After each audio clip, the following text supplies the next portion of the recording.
este estudio se menciona entonces que a su vez se hicieron estudios controlados donde se demostró que la utilización regular, es decir, frecuente, de un protector solar de factor de protección 15 o mayor reduce las posibilidades de desarrollar carcinoma en un 40%, melanoma en un 50% y envejecimiento prematuro cutáneo en un 24%. Entonces, yo creo que tenemos que llegar a un equilibrio entre cuánto sol tomamos y cuánto nos protegemos. Exacto, es decir, es un equilibrio justo porque por suerte tenemos trabajos hechos por dermatólogos que van a tratar de protegernos y darnos consejos sobre cómo cuidarnos de los rayos solares, y también tenemos sencillamente médicos que están tratando de mantener una buena densidad ósea para que esa densidad ósea nos dé una buena calidad de vida a lo largo del tiempo.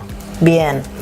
No queremos entrar en un tema muy frecuente que es la capacitación acerca del factor de protección solar, de cómo determinarlo, de la diferencia entre los diferentes tonos de piel, pero simplemente mencionar un poquitito que de acuerdo con este trabajo hay protectores solares específicos para UVA, específicos para UVB y unos que son los más adecuados que justamente filtran UVA y UVB. Cada uno de estos rayos, de este tipo de radiaciones, produce un efecto diferente sobre la piel, pero lo que más nos interesa a nosotros es que lo que penetre realmente penetre en la piel para estimular justamente la activación de esa vitamina D. Es decir, hacer una serie de filtros que nos permita que ingresen aquellos rayos que necesitamos para la activación de la vitamina D y tratar de limitar en su máximo aquellos que nos pueden afectar nuestra piel. Así es. Pero acá también ocurre una cosa, que esto lo voy a decir como una opinión, simplemente porque hay muchos trabajos. El Sol tiene millones de años y estos últimos 100 o 200 años donde está apareciendo todo eso son una chispita en la vida del Sol, también en la vida de la Tierra. Pero ¿por qué tantos cambios? Quizás el mayor cambio lo tenemos nosotros a través de los nutrientes disponibles, a través de los alimentos que consumimos, y no estamos en condiciones como estaban nuestros antepasados de tener una vida quizás al aire libre y un montón de cosas. Pero eso es tema de otra cosa, de una futura charla. Bien, pero bueno, vamos empalmando temas, que era un poquito lo que les habíamos adelantado, que estas charlas van a ser dinámicas y siempre va a haber temas que van a ir surgiendo y en algún momento los retomaremos. Importante destacar, ¿cuánto de radiación solar retiene un filtro solar? Por ejemplo, un factor de protección 15 retiene el 93% de los rayos ultravioletas B. Es decir, nos deja pasar menos de un 10%. Ya un factor 15. Factor 30, 97%. Factor 50, 98%. Entonces, ¿qué significa todo esto? Que nos queda nada más que entre un 2 y un 7% de toda esa radiación solar dentro del espectro para que pueda pasar a nuestra piel. Es decir, ¿eso es mucho o es poco? Y desde todo punto de vista es poco. ¿Pero será suficiente? Habría que avalarlo científicamente y ver qué recomiendan los médicos. Claro. Además hay otro factor que no nos tenemos que olvidar, que muchas veces uno se compra el protector solar, se lo lleva a la playa y prácticamente el frasquito de 100 gramos vuelve la mitad, con suerte para una familia de 4 integrantes. Sí, eso es todavía peor, porque significa que trataron de protegerse al máximo y como no lo repusieron, no se lo colocaron, no respetaron los tiempos de exposición, pueden venir hasta con lo más básico, que es un eritema solar. Sí, es decir, hay que cuidarse, para algo lo llevamos. Entonces, estos valores que les acabamos de mencionar y que seguramente van a ver en la pantalla porque tenemos ese gráfico que hace muchos años venimos manejando, es un gráfico muy claro y que dice, en definitiva, que hay que usar bien el protector solar, no simplemente ponernos como si fuéramos indios de aborígenes del norte de Estados Unidos que se pintaban para la guerra. Hay que usarlo, y sobre todo en las zonas más delicadas de la piel. Volvamos al artículo. La verdad es que en realidad necesitamos muy poco sol para poder activar esta vitamina D. ¿Sí? El artículo específicamente dice que la exposición solar sin protección recomendada no es de más de 10 a 15 minutos en brazos, piernas, abdomen y espalda 2 a 3 veces por semana Y después colocarnos una buena protección solar. Fíjense qué interesante, ¿no? Es interesante porque eso significa que no se necesita demasiado. Y eso significa que salir todos los días sin un protector solar en invierno, estamos hablando en invierno, exponiendo el rostro, el brazo o las piernas, es suficiente para llegar. Exactamente. Lo que después menciona es, por ejemplo, que es necesario protegerse la piel de esa radiación maligna, que por un lado la radiación UVB nos va a activar la vitamina D, pero que por otro lado también nos puede producir melanoma. Entonces, volvemos a lo mismo, hay que jugar con ese delicado equilibrio. Exactamente.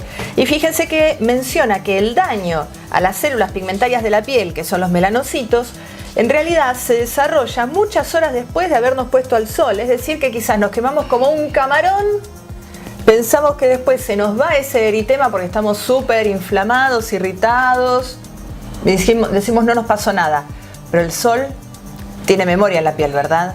Sí, es decir, acumulamos la energía del sol en nuestra piel y esa energía algo va a hacer, porque toda la energía que se acumula, ya sea de una pila o ya sea en nuestra piel, tiene capacidad de hacer un trabajo y ese trabajo hay que ver cómo está orientado. Bien. Algo más importante también para destacar. Fíjense lo que dice el artículo.